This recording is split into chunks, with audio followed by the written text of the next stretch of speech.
Big up Kudu, ayo swagger, why I say big up Madoba. Sound man.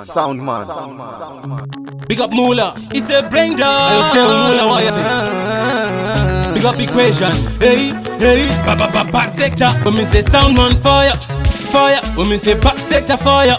Asaka, hey, pandino shaura, hey, pandino shaura. Kengara ngure kumbare ndime mande sembe saka sing along. Hey, back sector, saka, hey, pandino shaura, hey, pandino shaura. Kengara ngure kumbare ndime mande sembe saka sing along. Hey, back sector. Jina matanya denga kumberi ndichayenda. Style and pattern mageto yusa kuiketa muna 26th. Vanondireta fiest. Saka ndina pressure zvinu zviri correct.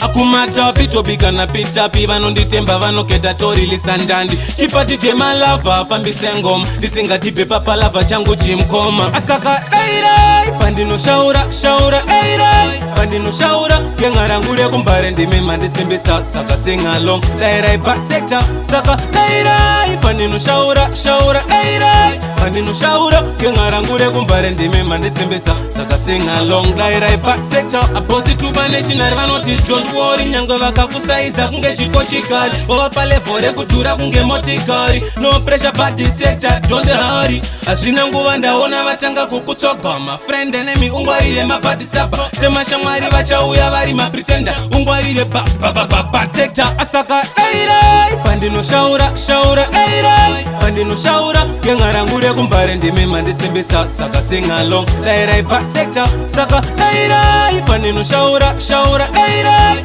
pandino shaura kengara ngure kumbare ndime mandisembe saka sing along. Dairai bad sector. Jina matanya denga kumberi ndichayenda. Style and pattern mageto yusa kuiketa muna 26th. Vanondireta fiest. Saka ndina pressure zvinu zviri correct.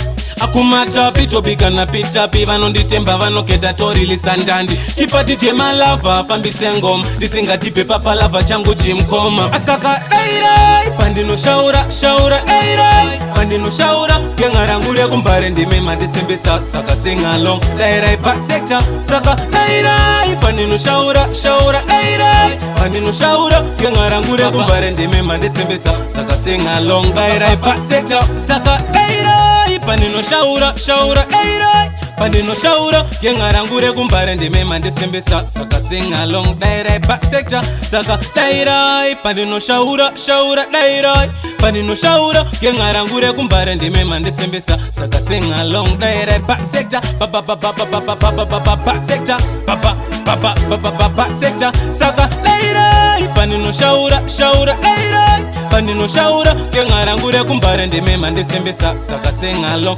Dairai back sector. When we say big up Equation, big up back sector fans, big up Mula mi elder, I say Mula what you say.